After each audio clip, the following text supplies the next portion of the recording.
Assalamualaikum warahmatullahi wabarakatuh. Perkenalkan, nama saya Leni Handayani, SPMP. Saya merupakan salah satu dosen dari program studi budidaya perairan Universitas Darman Alim. Di sini saya akan menyampaikan metode pembelajaran dalam mata kuliah yang saya ampu, yaitu manajemen kesehatan ikan. Metode pembelajaran dalam perkuliahan ini menggunakan metode DIA, yaitu Delivery, Interaction, dan Assessment. Yang awalnya akan saya sampaikan deskripsi mata kuliah manajemen kesehatan ikan itu sendiri. Mata kuliah manajemen kesehatan ikan merupakan salah satu mata kuliah wajib dalam program studi budidaya perairan. Dia berada pada semester 7 dengan mata kuliah prasyarat, yaitu hama dan parasit ikan. Kemudian, mata kuliah ini dengan beban 3 SKS, yaitu 2 SKS-nya itu materi dan 1 SKS praktikum. Mata kuliah manajemen kesehatan ikan ini memfasilitasi capaian pembelajaran yang terkait dengan perkembangan ilmu dan teknologi di bidang perikanan yang mencakup tentang kesehatan ikan, baik dilihat dari inang, patogen, dan lingkungan itu sendiri, yang suatu hubungan yang saling terkait dengan tetap memperhatikan kelestarian lingkungannya. Capaian pembelajaran mata kuliah ini adalah mahasiswa mampu mendeskripsikan, menganalisis, dan menerapkan manajemen pengelolaan kesehatan aquakultur dalam rangka meningkatkan produksi perikanan budidaya. Kemudian, materi yang dipelajari dalam manajemen kesehatan ikan ini adalah yang pertama tentang korelasi kualitas air terhadap inang dan lingkungannya, terhadap inang, patogen dan lingkungannya. Kemudian yang kedua, gangguan kesehatan ikan. Yang ketiga, sistem pertahanan tubuh. Yang keempat, respon imunitas. Dan yang kelima, prinsip dasar dari pengendalian penyakit pada ikan. Dan yang terakhir adalah pengelolaan kesehatan ikan secara terpadu. Metode perkuliahan yang biasanya saya gunakan adalah metode kolaboratif, di mana di sini saya mengkolaborasikan ceramah interaktif dan diskusi kelompok, kemudian ada studi kasus, dan yang terakhir adalah metode problem solving pada kasus wabah budidaya yang terjadi di lingkungan sekitar. Untuk interaction kepada mahasiswa, biasanya saat perkuliahan saya menggunakan PowerPoint sebagai media untuk menyampaikan materi pembelajaran dengan harapan mereka lebih cepat menyerap apa yang disampaikan, sehingga capaian pembelajaran yang menjadikan tujuan dari perkuliahan ini dapat tercapai.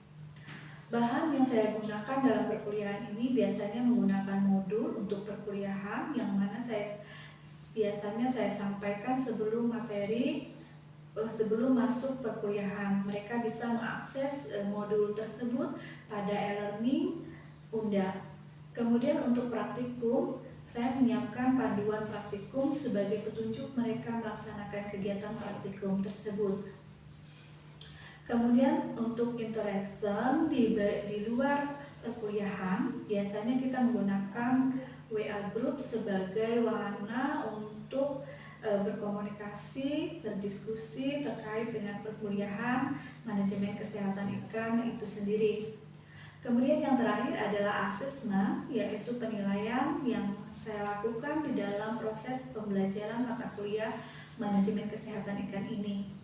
Penilaian saya sesuaikan dengan peraturan dari universitas, yaitu 85% penilaian itu adalah pengetahuan dan keterampilan, sedangkan 15%-nya adalah penilaian untuk sikap. Nah, untuk 85% penilaian tersebut itu terdiri dari nilai tugas, praktikum, kemudian ujian tengah semester, dan juga ujian akhir semester. Praktikum biasanya hasil akhirnya adalah dalam bentuk laporan fisik, kemudian juga video kegiatan. Berikut ini akan saya sampaikan bagaimana proses pembelajaran di kelas. Wabarakatuh.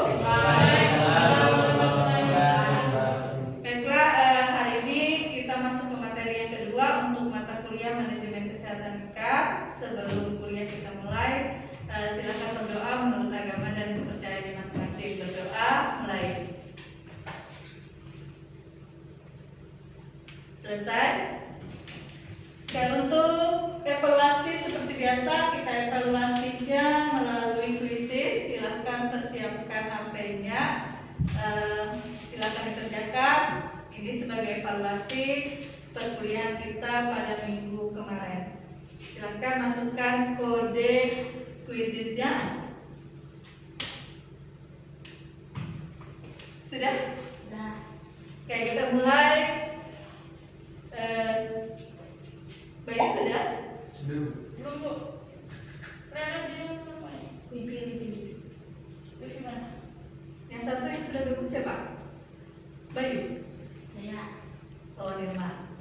Yaudah. Tunggu. Bayu bisa. Masih dalam masuk misisnya sudah, cuma masih dalam. Masuk kode ini belum.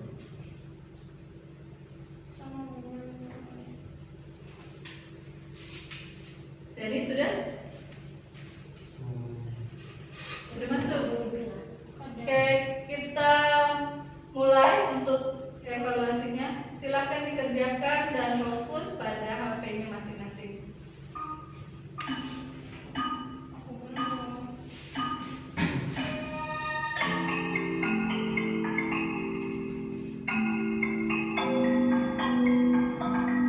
Silakan dikerjakan.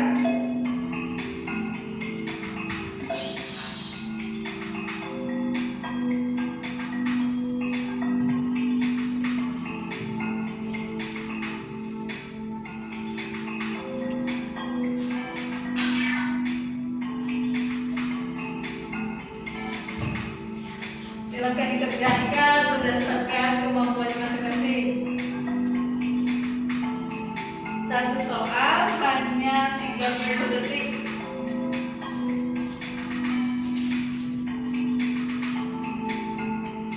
Masih Ramadhani di atas.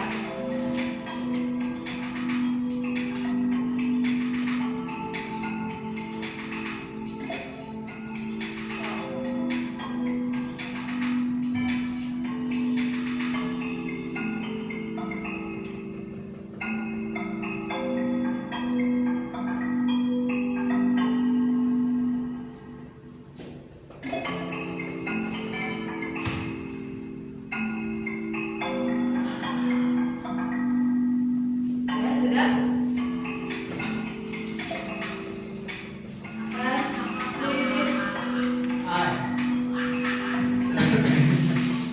Ayo, sekarang Nilma yang di atas.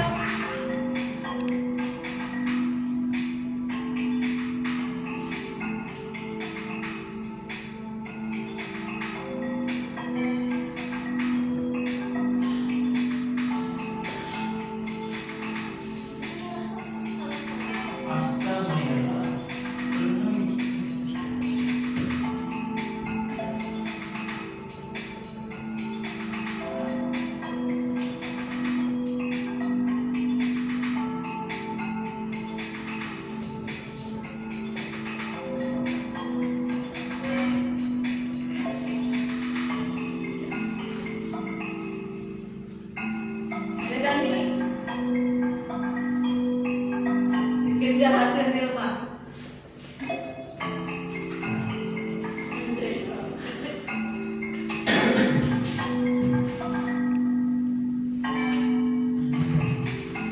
Ya, silakan lanjutkan. Satu soal hanya 30 detik.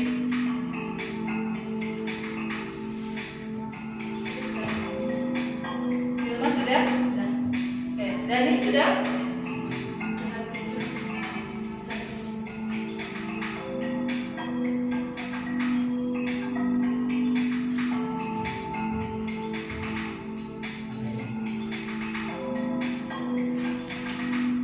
Sudah? Sudah?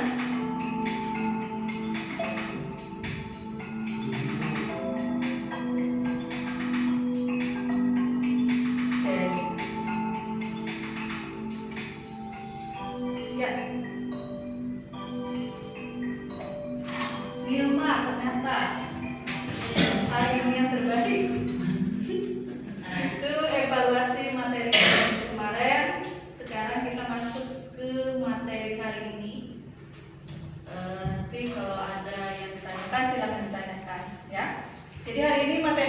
tentang konsep penyebab terjadinya penyakit.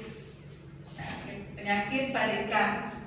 Nah, ini faktor penyebab timbulnya efek negatif pada ikan itu bisa dari penanganan, kemudian dari kepadatan tebar ikan, kemudian yang terakhir lingkungan.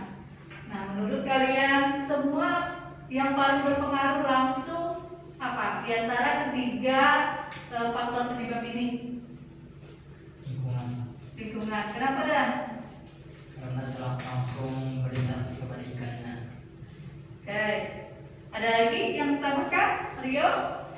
Kan sudah kemarin coba menebar ikan di kolam. Bu, penanganannya Bu. Penanganannya gimana Bayu? Misalnya satu ikannya sakit bakal gimana? Bakal berpengaruh dengan yang lain, gitu. Oke, ada lagi? Ayo nih Mak, ada lagi kita?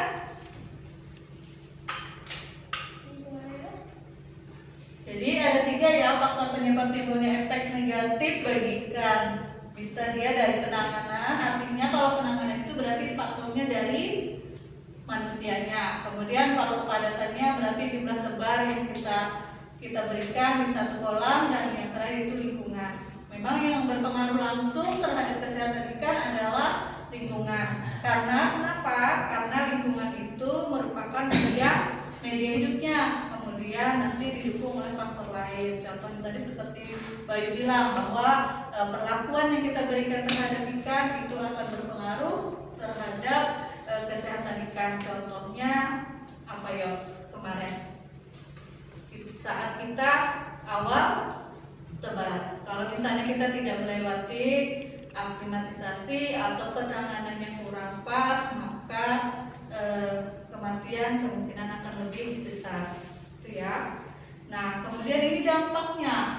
Jadi dampak serangan wabah penyakit ikan itu bisa menyebabkan kematian massal pada ikan. Kemudian nanti pertumbuhannya juga terhambat.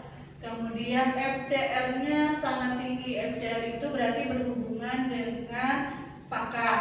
Kemudian nanti ada warnanya otomatis kurang menarik. Kalau misalnya dia berada di ikan hias, tapi kalau di ikan kita biasanya warnanya pucat. Kemudian dia menurunkan produksi dan menurunkan kualitas produksinya. Nah, itu dampak serangan wabah penyakit pada ikan. Kalau menurut kalian kenapa kira-kira dia berdampak pada pertumbuhan?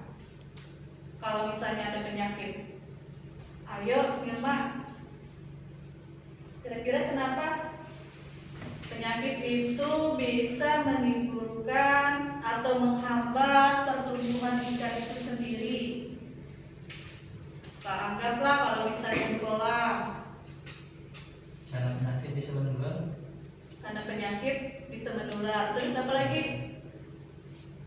Ayo Mil, Bayu, gimana yuk? Kira-kira kenapa ya bisa ikan itu pertumbuhannya terhambat karena adanya penyakit? Ya, Bayu. Kualitas airnya Bu. Kualitas airnya, karena kualitas airnya buruk, jadi dia pertumbuhannya terhambat, gitu. Ya, oke, karena dia kondisi ikan berada dalam sakit. Contohnya manusia, kalau kita sakit, otomatis akan mengganggu. Kalau masih dalam tahap pertumbuhan, dia akan mengganggu pertumbuhannya. Karena apa? Daya tahan tubuhnya lemah. Jadi prinsip kesehatan ikan itu hampir sama dengan prinsip kesehatan pada manusia, ya. Oke, kita lanjutkan.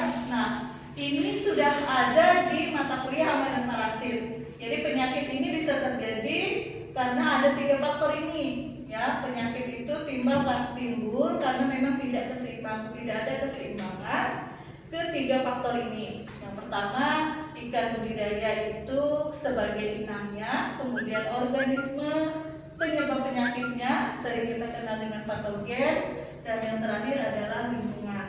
Nah, kenapa penyakit itu bisa terjadi? Karena ketiga faktor ini tidak seimbang. contohnya misalnya lingkungannya, baik bilang tadi lingkungannya buruk, dia akan mempengaruhi pertumbuhan ikan. Maka apabila lingkungan buruk, maka inang atau ikannya akan terganggu. Kenapa? Karena organisme patogen yang ada di perairan itu tumbuh, ya, tumbuh berkembang pesat sehingga membuat ikan mudah terserang penyakit karena lingkungannya tidak sehat. Jadi perhatikan betul-betul kualitas air di media pemeliharaan kita. Contohnya misalnya di kolam terpal kita, misalnya perairannya harus diperhatikan betul-betul. Terutama misalnya adanya pengeluaran air, ya, kemudian kalian perhatikan kualitas airnya. Kalau misalnya dia agak mulai kental dan berbau, berarti itu kondisinya sudah tidak baik. Kemudian gelembung udaranya, contohnya dia lambat pecahnya misalnya. Nah, itu contoh sudah kondisi perairannya yang tidak baik. Jadi nanti Rio Dani perhatikan kolamnya yang ada. Kalau memang kondisinya sudah mulai pekat, itu harus diperhatikan, ya, karena itu akan berdampak. Kadang-kadang ikan bisa tumbuh, tapi dia tidak mampu untuk, ya, dia mampu hidup gitu maksud ibu, tapi dia tidak tumbuh, ya, dia hanya mampu hidup saja. Jadi pakan yang kita berikan itu hanya digunakan untuk bertahan hidup. Dia makan hanya untuk energinya dihabiskan untuk menyesuaikan dengan lingkungannya yang buruk. Jadi sudah habis di situnya, jadi dia tidak sempat untuk tumbuh. Ya, jadi sekali lagi perhatikan kolamnya betul-betul, bahwa walaupun tidak ada kematian, kalian harus perhatikan betul-betul kualitas airnya. Ya. Jadi kalau misalnya sudah agak kotor, silakan sipon. Cara siponnya kemarin Rio sudah bisa. Nah, nanti perhatikan juga kalau memang ada perubahan warna, kemudian ada kematian dan sebagainya, berarti harus kita perbanyak untuk membersihkan airnya. Itu ya, Rio, Dani, perhatikan. Nah, ini kenapa bisa terjadi stres? Kira-kira ikan bisa stres tidak? Bisa. Penyebab stres kira-kira kenapa? Kalian stres kira-kira kenapa? Kebanyakan pikiran. Oh, kebanyakan pikiran. Ya, terus apa lagi? Nilma stres kira-kira kenapa? Tugas. Kebanyakan tugas. Kalau Bayu gimana Bayu? Kalau stres galau kenapa kira-kira? Yang Ya, pikiran. banyak pikiran. Kira-kira apa yang dipikirkan yuk? Padahal kan dapat Masa depan bu. masa depan. Kayak masa depan, apa yang dipikirkan yuk? Duit. Bagaimana menghabiskan uang kita yuk? Manfaatkan betul-betul dana tipnya, ya, supaya kuliahnya tidak terhambat. Oke, kita kembali ke materi kita. Penyebab stres itu bisa dari perubahan lingkungan. Misalnya ada, nah seperti yang sekarang, hujan turun terus-menerus, itu akan mempengaruhi kondisi ikan stres. Jadi perhatikan betul-betul ikannya. Ketika memberi makan, perhatikan bagaimana gerakan ikannya. Kalau dia relatif diam, berarti kondisi ikan. Ya, kemudian yang kedua, perhatikan lagi feses pada ikan. Biasanya tingkat stres tinggi apabila fesesnya atau kotoran ikannya itu sudah berbentuk rantai. Pernah melihat Rio di kolam? Belum ada. Berarti kalau kita masih aman ya, Yo, Oma. Ya, itu kadang-kadang ya. Jadi itu yang bisa dilihat kalau ikan lagi stres. Misalnya dia gerakannya relatif dia lambat, kemudian makannya juga lambat. Dan satu lagi, kalau memang musim hujan, kalian lihat ikan relatif diam, pakannya jangan terlalu banyak diberi dulu. Ya, karena pakannya sudah kita hitung untuk satu hari, otomatis porsinya bisa kamu kurangi di ketika pagi, kemudian nanti kita sesuaikan di siang dan malam, ya, lelenya. Malam diberikan yuk pakannya. Oke, sekarang kita lanjutkan ke penanganannya.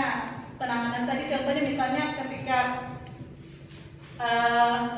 datang ininya langsung dicebukkan. Dan makanya kemarin kenapa ibu minta untuk ditaruh dulu bungkusannya, didiamkan dulu dan sebagainya, itu karena apa? Karena kita meminimalisir ikan itu stres. Karena kenapa? Karena kematian yang terbesar itu pada kapan? Yuk. Mungkin penebaran Pada awal tebar kan? Karena kemarin kita sempat penyesuaian. ya, karena dia butuh penyesuaian. Ya, yang selanjutnya ada penangkapan ya. Penangkapan itu juga bisa mempengaruhi stres. Jadi kalau bisa kolam kita yang ada jangan diganggu ya. Supaya apa? Supaya meminimalisir ikan itu stres.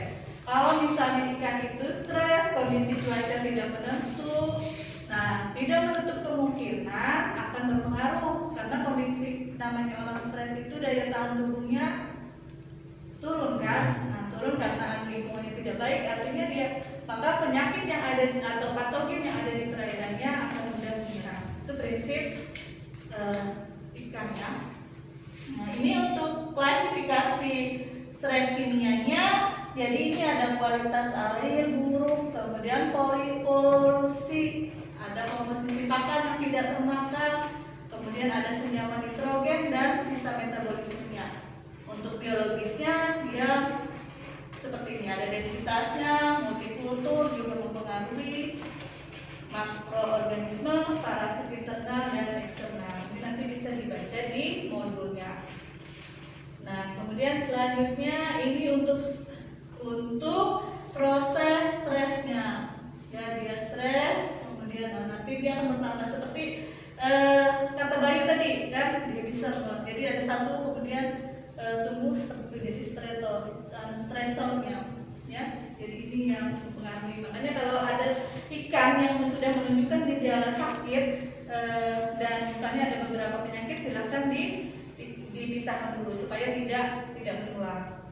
Jadi perhatikan betul-betul kondisi ikan yang ada di kolamnya. Nah kemudian darah dalam tubuh ikan mempunyai beberapa hal penting. Misalnya darah itu berfungsi sebagai alat transportasi. Jadi respon stresnya dia bisa pada fase primer, sekunder, dan tersier. Nah sekarang pengukuran respon stres. Pengukuran respon stres sudah dibahas di Ramadan penyakit. Ayo Mirma, bagaimana cara pengukuran respon stres pada ikan?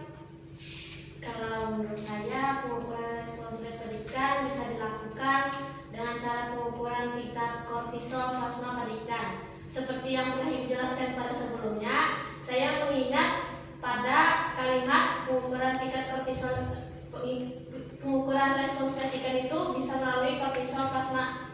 Nah, metode yang sering digunakan adalah metode RIA atau radio immunoassay.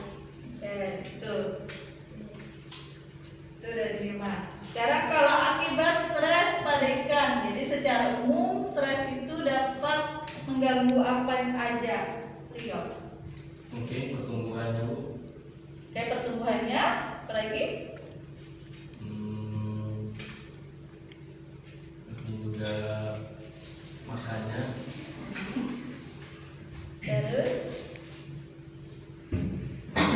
lagi menyebabkan apa lagi? Kalau misalnya stres dia biasanya menyebabkan apa aja? Ada yang macam-macam. Ada lagi? Dani? Sudah stres ya Bu. Ya. Menyebabkan kegagalan memijah seperti pada ikan belanak. Ya, dia berhubungan dengan proses pemijah. Bayu pernah dengar nggak ikan stres? Pernah. Kira-kira dia berdampak seperti apa kalau ada stres dengan ikan? Banyak diamnya Bu. Banyak diam. Berarti dia pasif. Kalau makan gimana yuk? Kalau makan kurang lahap ya. Kurang lahap. Kalau misalnya Bayu stres, makannya berarti kurang dong? Banyak Bu biasanya. Oh banyak. Oh, oke, berarti tingkat stres orang beda-beda cara ininya ya yuk. Ada yang makannya banyak, ada yang makannya sedikit. Gitu. Oke, kita lanjutkan itu pengukuran respon. Nah itu materi kita hari ini. Terima kasih atas perhatiannya. Kita ketemu lagi minggu depan. akan selalu ada evaluasi. Paham? Kita paham kita? Aku Oke, terima kasih. Ibu akhiri. Assalamualaikum warahmatullahi wabarakatuh. Waalaikumsalam warahmatullahi wabarakatuh. Berikut adalah dokumentasi kegiatan praktikum pada mata kuliah manajemen kesehatan ikan selama ini. Perkuliah praktikum dapat dilakukan di lapangan dan juga di laboratorium. Demikianlah paparan tentang metode pembelajaran pada mata kuliah ini. Terima kasih. Wassalamualaikum warahmatullahi wabarakatuh.